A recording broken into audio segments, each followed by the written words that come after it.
The sun had barely risen over the horizon, casting a soft, golden glow on the dusty streets of Red Willow, a quiet frontier town where life moved slowly and hard work shaped every day. Horses stirred in their stables, the clatter of hooves echoing faintly against wooden storefronts, while the scent of fresh hay mingled with the crisp morning air. In this town, nothing moved faster than the pace of honest labor, and appearances often meant little compared to character and skill. Maggie Caldwell stepped out of her small cabin at the edge of town, her hands wrapped tightly around a worn shawl. She paused on the wooden porch, squinting against the sun, and ran a nervous hand through her dark hair. She had always thought of herself as plain, no sweeping beauty, no graceful charm to draw a man's attention. In her eyes, the world seemed designed to reward looks, while her own quiet competence went unnoticed. She adjusted the basket she carried, filled with eggs and freshly baked bread, and started toward the town center, her boots crunching softly against the gravel. Across the main street, Wyatt Hayes was already at work. A man of few words, he moved with quiet purpose, fixing a broken fence for old Mr. Jenkins, the general storekeeper's neighbor. Wyatt was known in Red Willow for his steady hand and unshakable integrity. He didn't boast, didn't flaunt charm, but the townsfolk trusted him more than any silver-tongued stranger. Children followed at a distance, watching him work, and neighbors nodded in passing, knowing he would quietly help anyone in need. Wyatt noticed Maggie from across the street. She was small, slight, carrying herself with a careful, self-conscious air. He observed her pause, glance around, and take a deep breath as if steeling herself for some invisible challenge. He smiled subtly to himself, not the kind of smile meant to charm, but one of recognition, of seeing someone fully without judgment. Maggie, unaware of his gaze, muttered under her breath as she walked past the stable. "I ain't pretty like the others. No one could ever care for someone like me." Her voice was soft, almost swallowed by the morning breeze, but the weight of her words lingered. She had spoken them so often to herself that they felt like truth etched into her bones. Love, she believed, was reserved for the beautiful, the flashy, the radiant. Quiet competence, courage, or a sharp mind, those were invisible qualities, rarely noticed, certainly never rewarded in hearts or letters. Wyatt continued his work, repairing the fence with a measured patience. He had heard her words, though he had no intention of commenting yet. In Red Willow, actions often spoke louder than words, and he preferred to show care quietly. A loaf of bread left at a neighbor's doorstep, a bucket of water hauled for the widow down the lane, a gentle hand on a struggling horse. Wyatt's life was a series of small, consistent gestures that revealed his character. Maggie approached the town well, setting down her basket carefully. She glanced around, taking in the scene, children running past with a mix of excitement and mischief, shopkeepers opening shutters and arranging wares, the faint whistle of a wind through the wooden eaves. Her chest tightened as doubt crept in. Could anyone see past her self-perceived plainness? Could anyone care for someone who doubted her own worth? Wyatt finished the fence, brushing dirt from his hands, and turned to glance at the small woman moving cautiously through the street. There was something in her careful steps, the way she carried herself despite uncertainty, that caught his attention. Not her looks, not her charm, but the quiet courage she carried like a hidden lantern.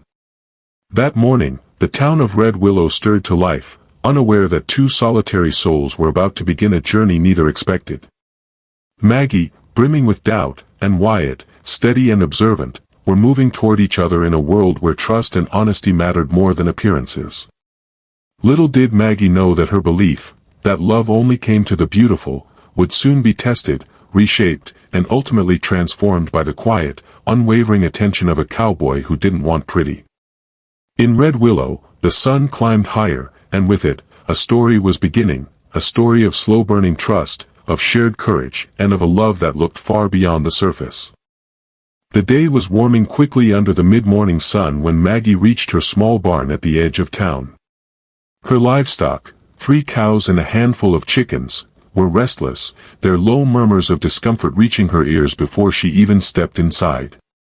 Maggie frowned, noticing the sickly smell of hay mingled with something sharper, the unmistakable scent of illness. One of the cows, a gentle brown-eyed creature named Betsy, lay down awkwardly, breathing unevenly. Panic nudged at Maggie's chest. She had handled many tasks on her own, but sickness in her animals was a different kind of fear. The townsfolk were kind, yes, but she hated asking for help. She prided herself on independence, even if that independence sometimes felt isolating. She muttered to herself, rubbing the cow's side. "Don't go on me now. I can't. I can't handle this alone." From the corner of the barn, the sound of calm footsteps approached. Wyatt emerged, dust on his boots, a quiet presence that seemed to draw the tension from the room. He had noticed Maggie heading toward the barn from across the street, her shoulders tense, and he knew trouble when it was near. Without ceremony, he stepped forward, crouching beside Betsy. "She's running a fever," Wyatt said simply, his tone matter-of-fact but gentle. "We'll need to cool her down, give her some feed, and keep watch." Maggie blinked, startled by his sudden appearance but grateful nonetheless. I didn't think anyone'd even notice," her voice wavered, a mix of embarrassment and relief. "I mean, no one really cares about plain folks like me." Wyatt glanced up at her, his expression steady, almost amused in a subtle way. "Plain," he repeated. "Don't reckon that matters to someone who sees a person for more than their looks." Maggie's breath caught. His words were soft, quiet, yet they carried a weight that felt heavier than any grand speech or exaggerated compliment. She wasn't used to being seen for herself, not her hair, her face, or the shape of her hands, but for the effort, the courage, the little ways she faced life. Wyatt handed her a cloth. "Here. Help me with this. Betsy will thank you later." He didn't linger on flattery. He didn't comment on her looks, her hair, or how she carried herself. It was just, practical, sincere, steady. As they worked together, Maggie found herself watching him more than she watched the cow. The way he moved, careful, patient, aware. He didn't rush, didn't bark orders, didn't expect anything she couldn't give. For the first time in her life, someone was interacting with her without any judgment of appearance, without hidden motives, without expectation beyond the shared task at hand. When Betsy finally steadied, Wyatt stood and brushed his hands on his trousers. "She'll be all right. Keep an eye on her, but she's strong." Maggie nodded, feeling a warmth she hadn't expected. "Thank you for helping me," she said, almost in a whisper. "No need to thank me," Wyatt replied, tilting his hat slightly. "Figured you'd do the same for anyone in trouble." Something shifted in Maggie then, a seed of curiosity, of subtle tension she couldn't ignore. His calmness, his quiet confidence, and the way he treated her like she mattered, not for beauty, but for the courage it took to care for what was hers, planted the first roots of trust. She felt the stirrings of hope, though she barely dared to recognize it. As Wyatt mounted his horse and tipped his hat, Maggie lingered in the barn doorway. She watched him ride off down the dusty street, the morning light glinting off the leather of his saddle. Her heart felt lighter, and yet, she was wary. Could someone truly see her for who she was? Could anyone care for someone like her, plain and self-conscious as she believed herself to be? Wyatt's presence lingered long after he disappeared. In a town full of whispers and hurried judgments, he had offered quiet reassurance, not with grand declarations or flashy gestures, but with steady action, respect, and calm integrity. Maggie felt a spark, tiny and cautious, that maybe, just maybe, someone could care for her for herself, not for the surface she had spent her life hiding behind. And so, the day continued in Red Willow, a little brighter, a little warmer, as a slow-burning story began to unfold, one built not on appearances, but on trust, courage, and the quiet power of being truly seen. Over the next few days, Maggie found herself noticing Wyatt in ways she hadn't before. He was always around, yet never in a way that demanded attention. When the widow down the street struggled to lift a heavy pail of water, Wyatt was there quietly lending a hand. When the Smith's fence collapsed during the morning wind, he was fixing it without a word of complaint. Every act was small, practical, and unnoticed by most, but Maggie saw. She watched from her porch one afternoon as he helped young Tommy Jenkins retrieve a runaway calf. The boy had been bawling, flailing his arms, and everyone else had stepped back, unsure how to help. Wyatt calmly approached, speaking softly to both child and animal, guiding the calf back into the pen with patience. No fanfare, no boasting, just competence and care. Maggie realized she was holding her breath as she watched him. Something about the way he treated the world, the way he treated people, was magnetic, not flashy or obvious, but steady and true. She had always believed love came from charm, from beauty, from being noticed and admired. Wyatt was none of those things in the conventional sense, and yet, he held her attention more than any handsome, smooth-talking stranger ever had. It wasn't just what he did, it was how he did it. He treated her as an equal, respecting her space, her opinions, and her strengths. When she came into the general store to buy flour, he greeted her with a simple nod, and when she struggled to carry the heavy sack back home, he quietly offered to help, carrying half without a word. There were no compliments on her looks, no awkward attempts to flirt, just quiet, consistent acknowledgement of her courage and effort. One evening, as Maggie repaired the fence along her property line, she heard the soft scrape of boots behind her. Wyatt appeared, holding a small tin cup. "Coffee," he said simply. "Thought you might like a warm cup while you work." He didn't hover. He didn't expect her to pause. He simply placed it nearby, tipped his hat, and started hammering another post. Maggie couldn't help the smile that tugged at her lips.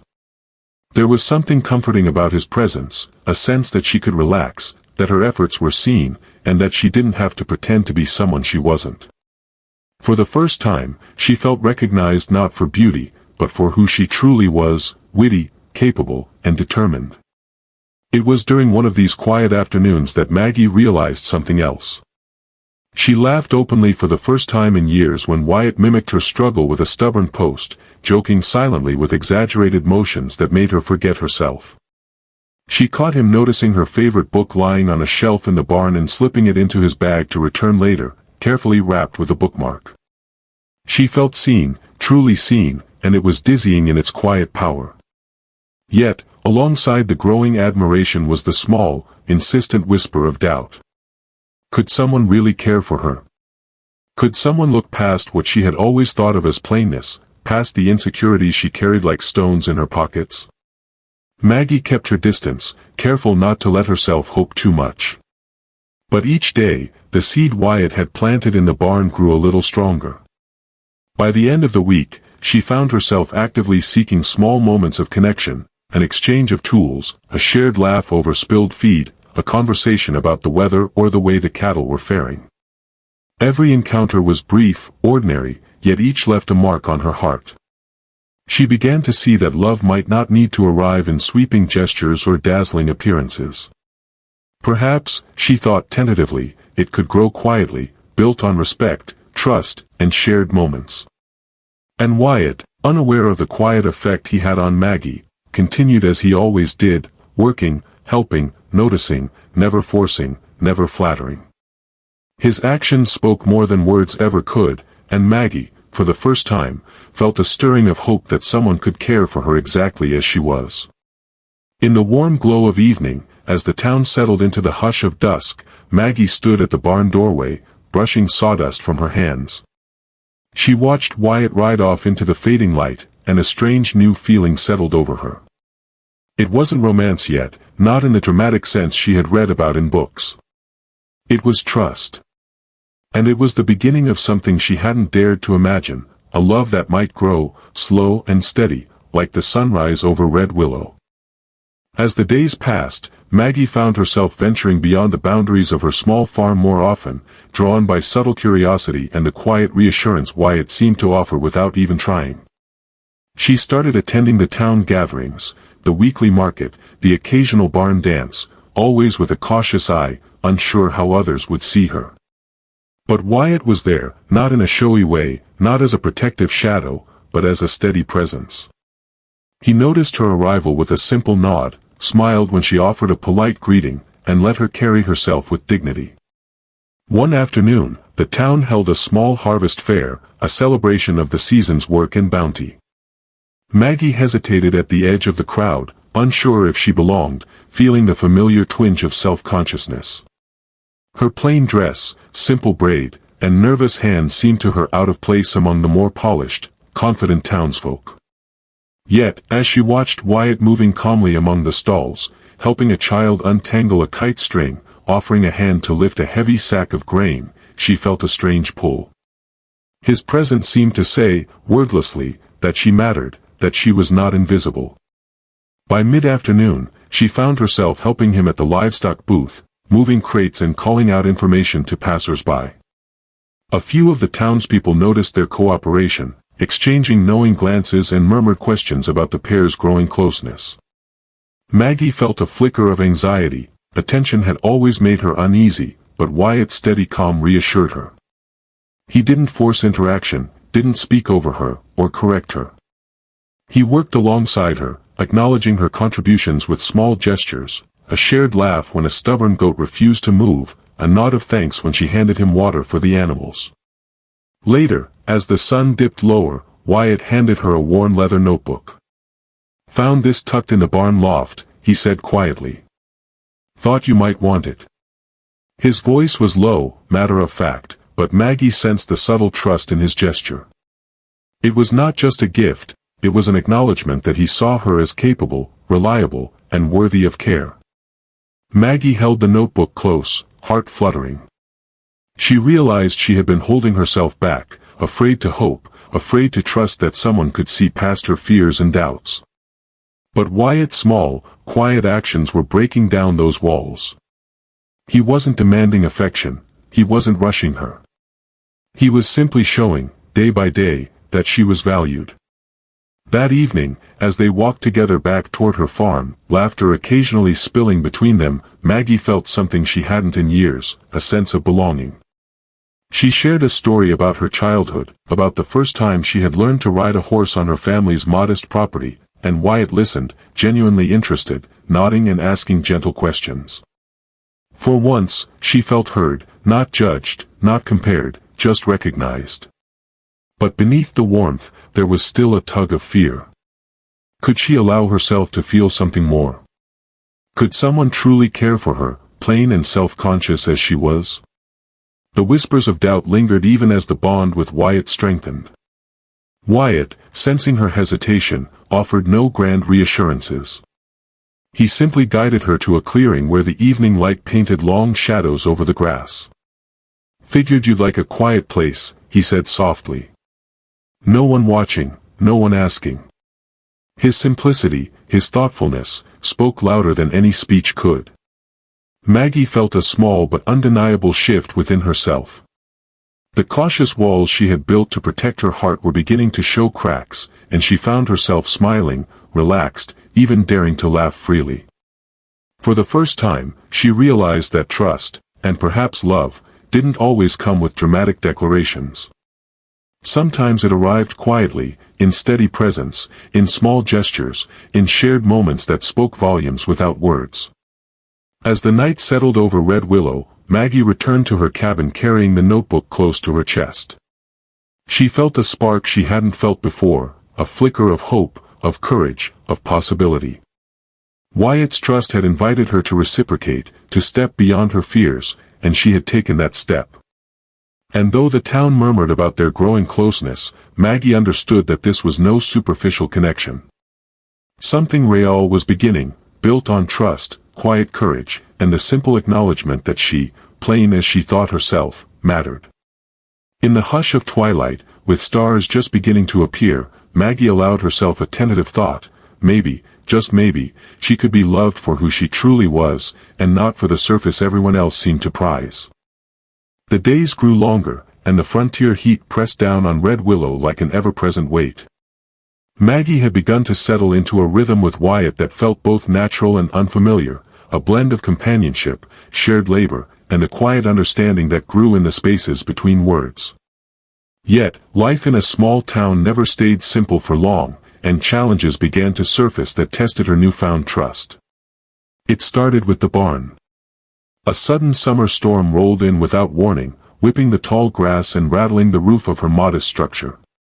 Maggie worked quickly to secure her animals, moving Betsy and the other cows to the interior stalls, her heart hammering as wind tore at the wooden planks. Lightning flashed across the sky, and a clap of thunder startled her so badly she dropped the feed bucket. For a moment, panic threatened to overwhelm her. Wyatt appeared at the barn entrance as if from nowhere, shielding her from the worst of the wind. "Got to stay calm," he said steadily, his hand resting lightly on her shoulder, not commanding, not forcing, just grounding. Together, they moved the last of the animals, working side by side in perfect sync. Wyatt's presence was calm, reassuring, and utterly dependable. Maggie felt a swell of gratitude mixed with something more, an awareness of trust that went deeper than any compliment or flattering gesture ever could. When the storm finally passed, they stood outside the barn, soaked but unharmed. Maggie's hair clung to her face, and mud streaked her hands and boots, yet Wyatt looked at her with the same steady regard as always. "You handled yourself well," he said simply. His eyes were warm, approving, not flattering. Maggie felt a flutter in her chest she couldn't name, the kind that came from being seen, not for beauty, but for courage. Life, however, wasn't only shaped by storms. Maggie also faced financial stress. A shipment of feed she had ordered failed to arrive on time, leaving her anxious about feeding her animals through the coming weeks. The town was tight-knit, but help wasn't always free, and Maggie's pride resisted asking for charity. Wyatt noticed her worry without her needing to speak it aloud. One morning, he quietly offered some of his extra hay and feed, insisting she take it. "You'll pay me back whenever you can," he said, the offer simple, honest, and unassuming. There were other small trials, too. A rival suitor from town, loud and confident, made his interest in Maggie known with teasing remarks and exaggerated gestures, attempting to sway attention. Maggie found herself shrinking in response, unsure how to navigate this new attention. Wyatt, however, remained consistent, not boastful, not controlling, simply present. When the suitor's teasing became intrusive, Wyatt subtly intervened, redirecting the situation with calm authority, never humiliating the other man, never making Maggie feel like a prize. Through these trials, Maggie noticed something vital: Wyatt's support was not performative. It wasn't about admiration, charm, or social appearances. He was reliable, steady, and genuinely interested in her well-being. Each shared challenge, storm, shortage, or unwelcome attention, deepened the bond between them. Maggie began to see that love might not be flashy or immediate, it could grow slowly, strengthened by trust and shared courage. There were quiet moments, too, when laughter crept in amid work. When a goat managed to lock itself in the granary, they worked together to coax it out, teasing each other softly as they struggled. When Wyatt remembered her favorite tea and left it simmering on the stove without announcement, Maggie felt seen in ways that went far beyond appearances. These moments, small but powerful, revealed compatibility that words alone could never capture. By the end of this week, Maggie's heart was slowly learning a new rhythm. She trusted Wyatt not because he said he cared, but because his actions proved it daily. Her self-consciousness softened, replaced with quiet admiration and an emerging sense of security. For the first time, she began to believe that love could exist without beauty, that trust and integrity might matter far more than she had ever imagined. As she sat on the porch that evening, brushing dirt from her hands and watching the sun set behind the distant hills, Maggie realized she felt lighter, braver, and, most remarkably, hopeful.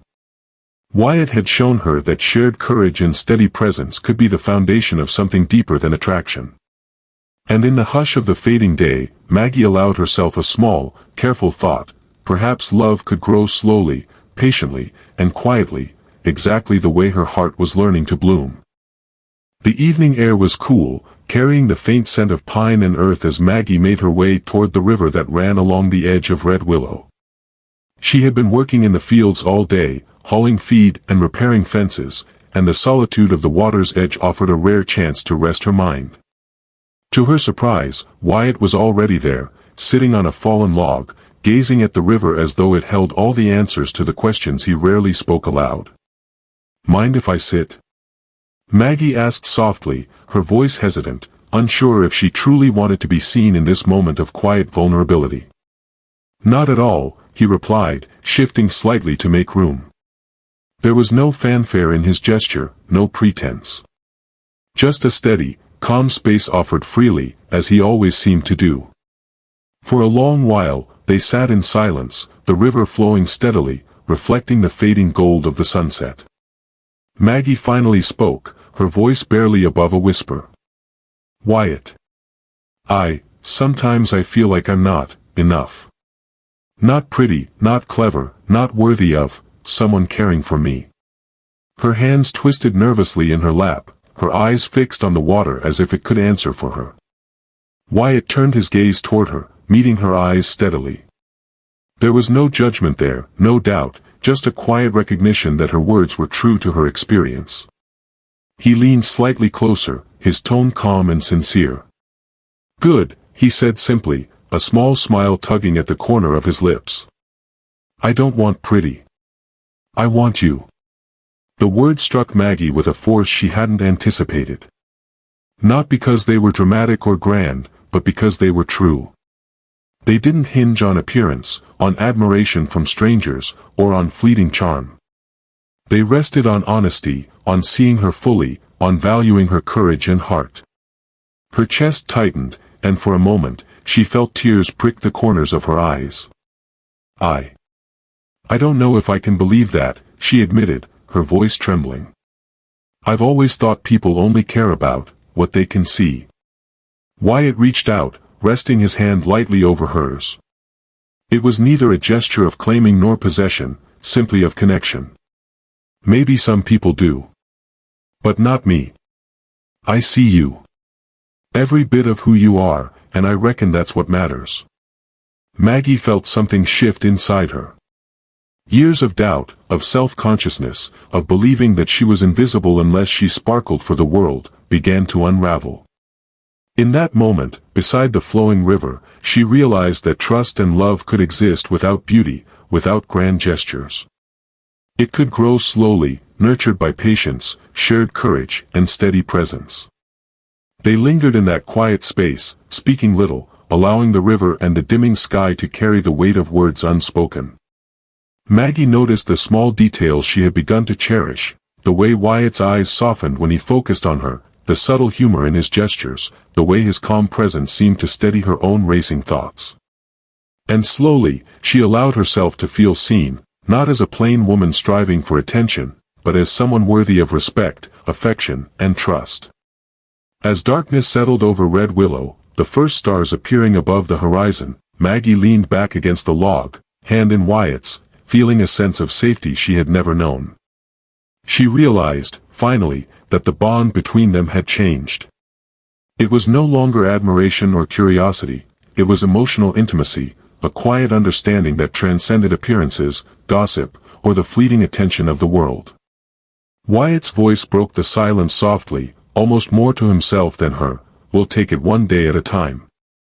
No hurry. No pressure. Just, you and me, seeing each other for what we are." Maggie felt a warmth spread through her chest, a mix of relief, hope, and newfound courage. For the first time, she believed that love could be steady, genuine, and deeply rooted, not flashy, not superficial, but real. The slow burn they had nurtured together was no longer a possibility, it was real, and it glowed quietly between them, stronger than either had admitted until now. In the hush of the evening, with the river whispering alongside them and stars beginning to shimmer overhead, Maggie allowed herself to hope. She allowed herself to trust. And, for the first time, she allowed herself to feel that love could find her exactly as she was. Life in Red Willow settled into a rhythm that was both comforting and stirring. Maggie and Wyatt spent their days side by side, working the land, tending animals, and sharing quiet moments that grew heavier with meaning than either dared to voice. Each action, each gesture, carried the weight of care and trust, though neither had yet crossed the line into overt confession. Their connection was slow, deliberate, and undeniably deepening. Morning chores became a time of subtle companionship. Maggie would bring Wyatt coffee in a chipped tin cup, and he would nod in thanks, a small smile tugging at his lips. He never lingered, never forced conversation, yet his presence filled the space with calm and certainty. She noticed the little things, how he remembered the smallest details of her day, how he adjusted a fence post so she wouldn't have to strain her back, how he always made sure her horse was saddled properly before she mounted. Every act reinforced the trust they were building, every quiet moment a promise unspoken. But life in a small town had its own pressures. Gossip began to weave through Red Willow, whispers carried from porch to porch. Some townsfolk speculated about Maggie and Wyatt's growing closeness. Others, more brazen, suggested old flames or newcomers might interfere. Maggie felt her chest tighten with unease. She had begun to hope, to trust, to allow the idea that someone could see her for more than surface charm, but the murmurs of doubt and rumor gnawed at her resolve. One afternoon, a misunderstanding arose. A traveling merchant arrived in town, complimenting Maggie on her resilience and work ethic, and a casual comment about her beauty reached Wyatt's ears. Though innocent, the words stirred a flicker of uncertainty in Maggie. She questioned herself, wondering if her own feelings were mistaken, or if she had misread Wyatt's steady attentions as more than friendship. Wyatt, as always, responded not with dramatic declarations but with actions. The next morning, he helped her lift a heavy bale of hay without a word, steadied her horse when it shied, and later, as they walked along the trail, handed her a bottle of water with a simple, "Thought you might be thirsty." Each gesture, quiet and unassuming, spoke louder than any word could.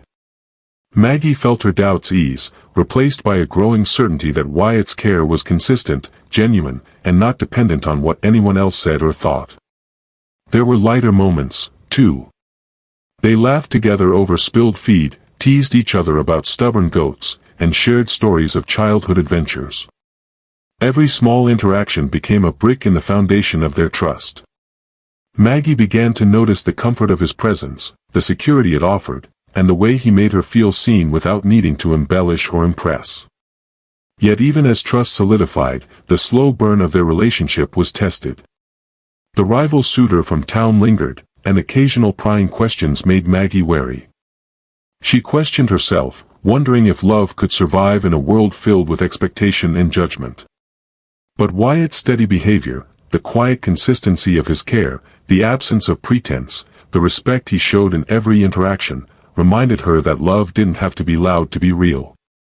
By the end of the week, Maggie's heart had begun to adjust to a new truth.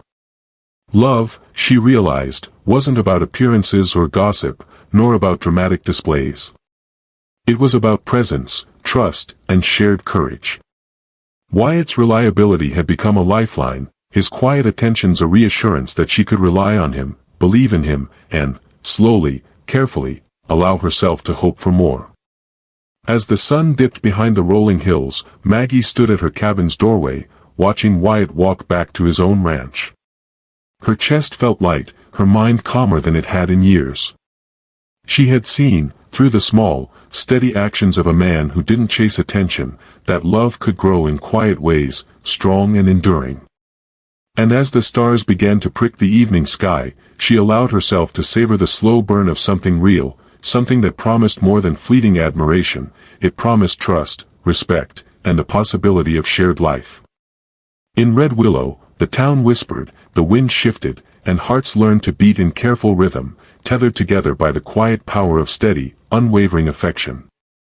Maggie felt it deep in her chest. Love, the kind that was patient, enduring, and real, was beginning to take root. The morning air in Red Willow carried an unusual chill, as though the town itself sensed a shift. Maggie moved through her chores with a heavier heart than usual, the weight of unspoken fears pressing against her chest. She had come to rely on Wyatt's quiet presence, his steady support, and the subtle trust they had built together. But today, that sense of security felt fragile, as if it could be shattered by the smallest misstep. It began with a letter. Delivered by a young boy with trembling hands, it bore the mark of a neighboring rancher, a man who had long cast covetous eyes toward Maggie. The words were polite enough on the surface, but their intent was clear. He was in town, and he had business that required Maggie's attention alone. Her stomach tightened. The man was known for his persistence, and the thought of facing him unguarded filled her with dread. Wyatt noticed her unease immediately, though she tried to mask it. "Everything all right?" he asked quietly, his eyes steady and assessing. Maggie shook her head, unsure if she should admit her fear. But the truth pressed forward anyway. It's nothing, just someone from the other ranch. He's coming around." Her voice faltered. Wyatt didn't rush to comfort her with words. He simply placed a steadying hand on her shoulder, a grounding presence that spoke louder than any declaration. "I'll be here," he said softly. "Whatever happens, you won't face it alone." His calm, unwavering assurance reminded her of every moment he had silently proved his trustworthiness. But even so, doubt clawed at her heart. Could love survive the intrusion of fear and temptation? The day wore on, and the neighboring rancher arrived, confident and commanding, with a smile meant to unsettle.